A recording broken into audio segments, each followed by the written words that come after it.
En Es Radio, La Noche de Cuesta, con Carlos Cuesta.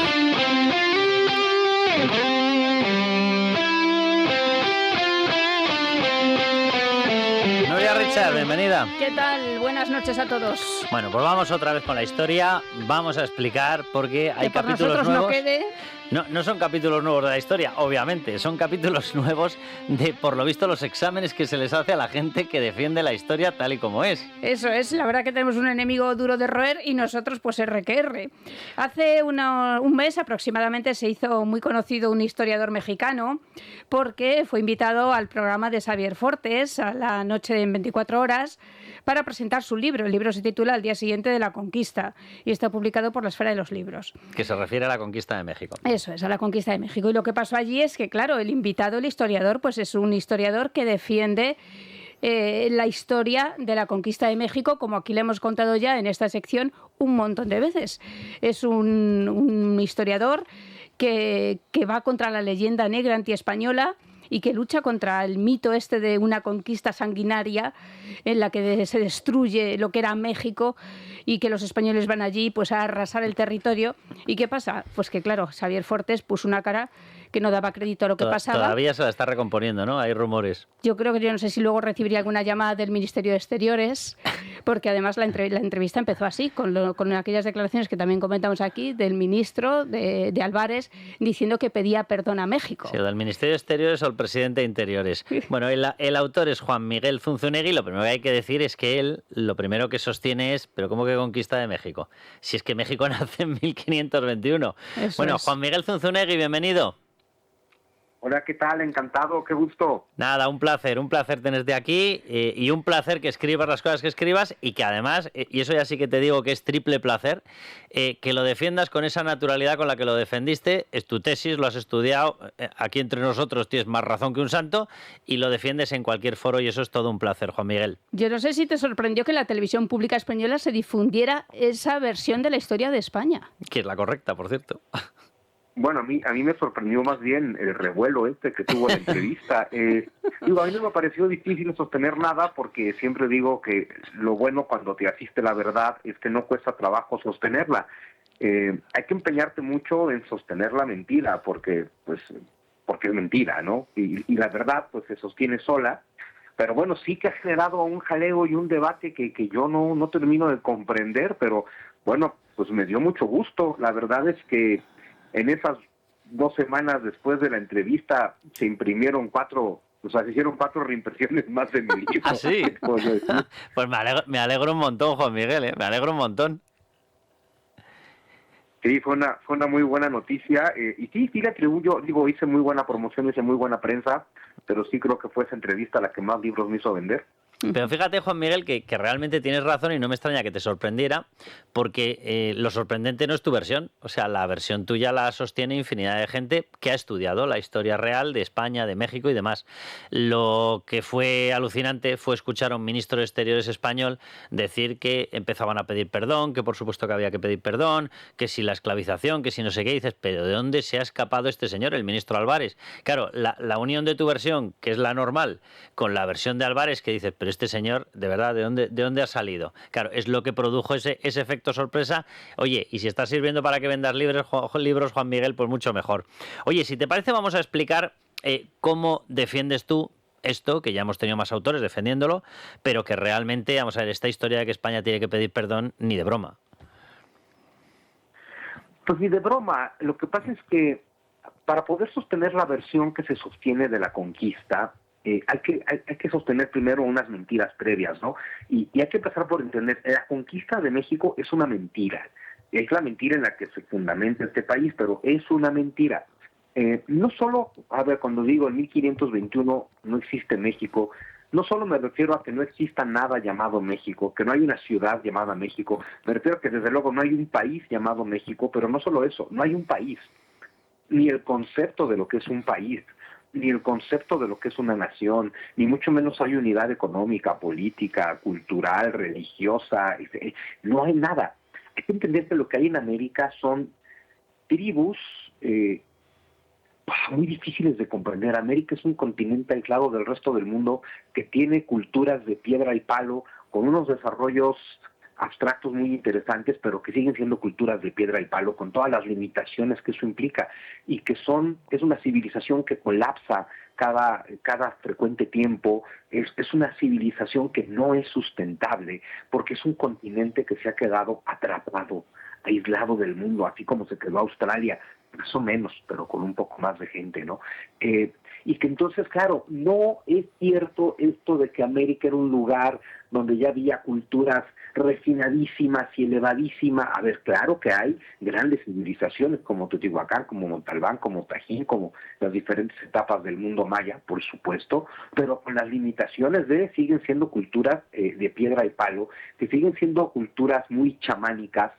Y lo más importante que no hay que olvidar y que es una realidad contundente, que para 1519, que llega Hernán Cortés, todos estos pueblos que habitan lo que hoy es México, gran parte de estos pueblos están todos conquistados y sometidos por un pueblo que son los aztecas o mexicas, que apenas había invadido, vienen del norte, chamanes del desierto del norte, y apenas en el siglo XIV se establecieron y conquistaron a todos los demás pueblos, los sometieron, y para cuando llega Hernán Cortés, todos los demás pueblos están sojuzgados por este pueblo mexica que los somete a un sistema prácticamente industrial de sacrificio humano con canibalismo ritual. Ese es el estado de cosas cuando está llegando España a América. Entonces, un mundo maya ya decadente. En el mundo maya también hay canibalismo, ahí ya no es ritual, ahí ya es de sobrevivencia. En ese estado está el mundo maya al que llega Cortés. En el mundo del centro, en el mundo de los mexicas, es un canibalismo ritual, es una maquinaria de sacrificios y un sometimiento de todos los pueblos. Esa es la realidad, ¿no?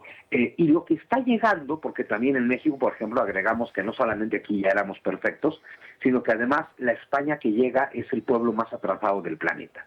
Y me sorprende ver que en España muchos también se cuentan esa historia. Sí, ¿cómo es posible que el pueblo más atrasado del planeta lleve a cabo las hazañas más importantes de su tiempo, ¿no? Como desde tener esos barcos que te permiten rodear el mundo, que el hecho de tener esos barcos implica que tienes conocimiento, ciencia, tecnología, etcétera, ¿no? Instrumentos de navegación y demás.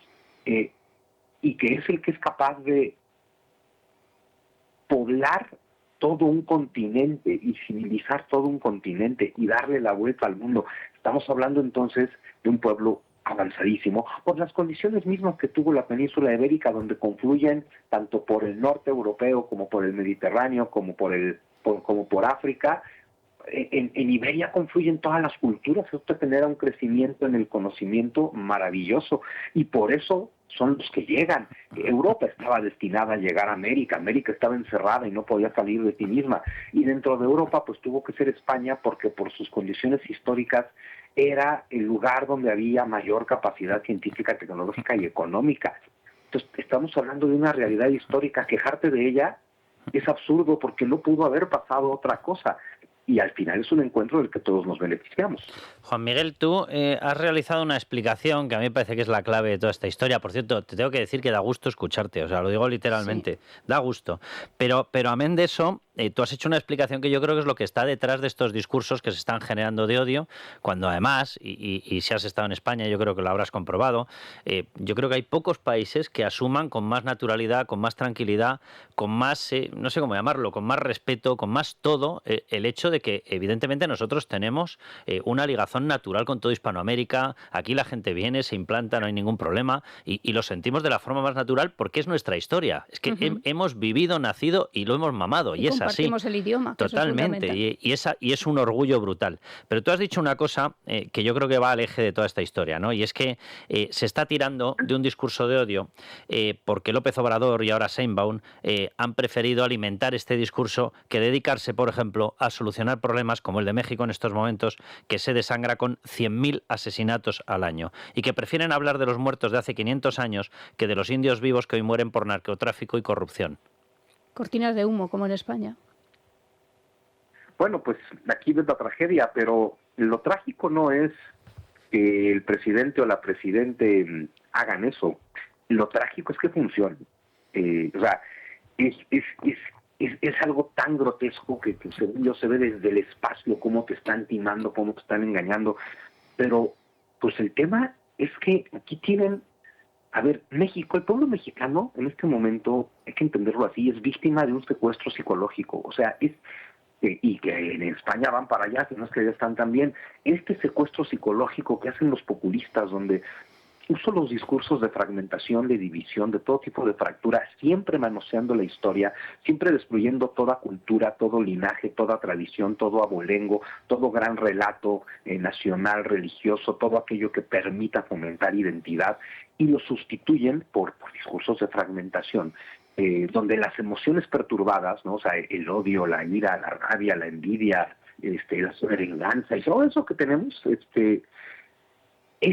es lo que esta gente promueve. Es que eso es lo que tendríamos que entender. Entonces, lo malo es que se genere este secuestro psicológico donde, o sea, al pueblo le pueden matar a 100,000 personas al año y estar absolutamente dominados por el narco, y de verdad están obsesionados ya con su sed de venganza, porque este discurso que nos venden, tanto en México como en España, pues genera esto, este pueblo partido en dos, donde el gobierno está del lado del pueblo bueno y frágil, al que tiene que defender de la otra mitad del pueblo, que es el abusador. A ver, en México el discurso de la conquista es perfecto para sostener esto. Claro, la victimización. Yo no sé qué versión se enseña en los colegios, en las escuelas. Perdona. Sí, te preguntaba, Juan Miguel, ¿qué versión de la historia se enseña en los colegios y en las escuelas? Pues mira, lamentablemente en casi todas, en las públicas evidentemente se enseña una historia de conquista en su versión más caricaturesca, más grotesca, como el libro que acaba de sacar el presidente, ¿no? Se presenta esta versión donde América era un continente puro y limpio, donde todas estas culturas pues eran maravillosas, simples pero felices y perfectas, y ya sabes todo esto, y de una gran civilización con un gran nivel de desarrollo, donde todo era perfecto y maravilloso, sin malicia, sin corrupción, sin ningún tipo de maldad, sin calles en las muelas, sin enfermedades, hasta que llegan los españoles. Entonces, claro, hoy en día somos un país corrupto, claro, porque España trajo la corrupción. Somos un país donde hay mucha maldad porque España trajo la maldad. O sea, es que esto sí que te lo enseñan en la escuela, ¿no? De que esta civilización perfecta y maravillosa, de alguna forma extraña, es conquistada por 400 andrajosos ignorantes medievales guiados por un Hernán Cortés que, según Diego Rivera, era deforme, jorobado, sifilítico y contrahecho. Ya tenemos que lidiar con eso, ¿no? Con que esta cosa horrible que te acabo de describir nos conquistó cuando éramos lo máximo. Y lo malo es que en las escuelas privadas, pues tal vez lo matizan un poco, pero no mucho. O sea, en general, es terrible ser un país 94% hispanohablante, donde aprendes una versión de la historia que te enseña a despreciar el proceso que te hizo ser hispanohablante. Uh-huh. Al día siguiente de la conquista, que es como se titula el libro, pues por ejemplo, pues nadie perdió su señorío, cuentas en el libro. El último líder de los mexicas no fue destituido de su cargo ni ningún señor indígena.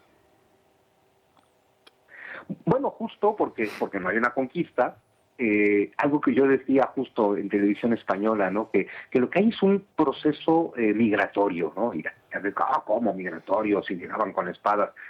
En la antigüedad todos los migrantes y todas las personas llevan armas, ¿no? Pero es un proceso migratorio en el sentido de que están llegando 1,000 personas a integrarse a un lugar donde hay, bueno, en este centro de México, donde hay pues, tal vez 1 millón de personas y más hacia afuera 10 millones de personas. Es un proceso migratorio, es esta gente la que se tiene que adaptar, la que se tiene que integrar. Hernán Cortés llega ofreciendo la paz en cada pueblo al que llega. Tal vez el señor no es pacifista, tal vez no es que el señor sea un santo, solo que es inteligente, no tiene caso pelearte con esa gente, es muy probable que pierdas. Son un montón, y las luchas son cuerpo a cuerpo. Entonces, por eso va pactando la paz, pero al final, a través de arreglos y de entendimientos pactados con todos estos pueblos que toman Tenochtitlan, y juntos empiezan la construcción de Nueva España. Y a ver, lo que llega con España es algo que aquí no había, que es todo un entramado jurídico legal, que incluso le reparte títulos de propiedad a los indígenas. Uh-huh. O sea, esta nobleza indígena que pues ahora ya son propietarios de sus tierras y ciertos siervos que son propietarios de sus parcelas y que de pronto los pueblos indios, hay casos donde demandan al gobierno virreinal y hasta le ganan, porque están incorporados en todo este entramado jurídico legal, ¿no? Entonces, todo se hace con acuerdos, absolutamente todo. Claro, en esos acuerdos hay gente que es buena, hay gente que es mala, hay gente que es leal, hay gente que es traidora. Eso es la historia de la humanidad, no la historia de México y España, ¿no? Pero precisamente este es el tema, que más que una conquista, hay esta forma de irse entendiendo con estos pueblos y empezando a construir juntos algo nuevo. Juan Miguel, hay un dato que das que lo estaba calculando por día para que la gente lo entienda, que es el sacrificio de los corazones, de la extracción de corazones, da entre 50 y 55 corazones extraídos por día. Lo digo porque, claro, acto seguido tú explicas y dices los derechos humanos llegaron con España. Hay que ser muy sectario para defender que eso era el patrimonio perdido. 50-55 sacrificios con extracción de corazón, repito, al día. El buen salvaje. Bueno, además, fíjate, esos números de los sacrificios pues tienen el problema de que en realidad es imposible tener una certeza. Sí que hay algunos papiros y demás, pero es muy difícil saber cuántos eran. Pero pues ya sabes, hay autores que exageran muchísimo y que dicen que había 150,000 sacrificios al año. Yo le calculo unos 40,000 sacrificios al año. Hay quien dice que soy un exagerado y que pues a lo mejor espérate, eran 10,000. Espérate, Juan Miguel, que yo lo había calculado con 20,000, ¿eh? Hemos sido Claro, conservadores. Sí. Mi punto es, este no es un problema cualitativo. No es que 150,000 estén mal, pero 10,000 estén bien. Totalmente. Siguen siendo sacrificios humanos con canibalismo ritual. Entonces, es que aunque te quedes con 1,000, ve de lo que estamos hablando. Pero es que además, sí, en general, se habla de cifras entre 20,000 y 40,000 al año, en un mundo donde la ciudad promedio del lago de Texcoco tiene 10,000 habitantes. Estamos hablando de que los mexicas, los aztecas, diezman 2 ciudades por año. Eso es lo que está ocurriendo cuando llega a España. Oye, Juan Miguel, ¿no podemos hacer un intercambio? Te vienes tú, tu familia, te quedas aquí, os mandamos para allá alguno de los que tenemos aquí que nos sobran por todas partes. Y me refiero de los de aquí y de aquí, ¿eh? ¿Verdad? Podríamos. Lo que pasa es que hay mucho trabajo que hacer acá también, porque sí, eso me consta. De un país a otro, porque hay que sanar el alma en los dos lados del océano. Pues mira, entonces, Juan Miguel, yo creo que vamos a hacer una cosa que creo que vamos a estar de acuerdo. Tú por tu lado, nosotros por el nuestro, seguimos contribuyendo a que esto sea lo que siempre ha tenido que ser, un entendimiento entre naciones, que toda la santísima vida nos hemos llevado de maravilla, que hemos sacado un patrimonio y una riqueza mutua y que hemos prosperado juntos. Y ya está, tú te vienes cuando quieras, nosotros nos vamos para allá cuando nos da la gana e intentamos que los malvados que se dedican a diseminar determinadas versiones cada vez se les escuche menos. Claro, y que nunca olvidemos que si nos podemos llevar así de bien, es claro, porque compartimos la lengua, pero no hay que olvidar que en estos 300 años de historia que nos arrebatan tanto en España como en América, porque nunca nos hablan del periodo virreinal, pero que nunca olvidemos que en esos 300 años lo que construimos juntos, de ambos lados del océano, españoles y pueblos indios, fue una civilización por derecho propio. Lo que tenemos nosotros es una civilización. Estamos hablando de algo al nivel de Persia y de Roma. Eso es lo que somos y eso es lo que tenemos que recordar. Algo que me gustó mucho escucharte fue eso de que ateos y creyentes coinciden en Guadalupe, en la Virgen Católica, y que no habría guadalupismo sin España. Mira, Juan Miguel. Bueno, a ver. Juan Miguel. Y no habría México sin Guadalupe, dígame. Nada, te recuerdo, y es un artículo que le tengo un especial cariño, Constitución de 1812, la Constitución de Cádiz española, artículo 1. No hace falta irse muchas páginas más allá. La nación española es la reunión de todos los españoles de ambos hemisferios. ¿Nos quedamos con eso? Pues nos quedamos con eso, porque eso no depende de que lo diga la Constitución, eso simplemente así es. Juan Miguel, que ha sido todo un placer. Vamos a dar los datos del libro, porque cuantos más vendas, mejor para todos. Vamos a por otra edición, al día siguiente de la conquista, publicado por La Esfera de los Libros. Muchas gracias. Juan Miguel, ha sido todo un placer, de verdad. Nos vemos pronto. Encantado. Un abrazo enorme. Igual. Pues nada, mira que llevamos una semanita, entre Pacos Salazares, entre Antonios Navarros, entre Europas, entre Begoñas, y mira, Juan Miguel nos ha permitido cerrar la semana con una sonrisa. Pues sí. Bueno, que les dejamos a todos, que quédense con con estos momentos, porque esto significa que hay solución. Sí, claro, y que hay más gente preocupada en dar la batalla. Totalmente, y que cuantos más nos sumemos, pues mucho mejor, y vamos arrinconando precisamente a los que están deseosos, Dios bendito, ¿qué les habrá picado en determinado momento de su vida? ¡Qué amargura! Para que estén todo el día, efectivamente, ¿eh? Iba a decir una expresión pues un poco así extraña mía, que parece que están todo el día oliendo un mojón. Pues de verdad, yo no sé, sí, lo siento mucho, pero es que es así, es que les ves y dices, pero ¿de dónde te nace ese odio, hijo mío? ¿De dónde te nace, de verdad? Bueno, que les dejamos, el lunes aquí estaremos, como siempre, ya saben, bueno, el lunes estará Sandra. Yo no. ¿Te coges puente? ¿Perdona? Vamos, fiesta, es una experiencia Eso nueva de mi para hijo, mí. ¡vamos! Bueno, que les dejamos, pero vamos, con Sandra vamos todos a De decir lujo. lo mismo, ¿verdad? Claro viva que sí. España y viva la libertad. ¡Viva!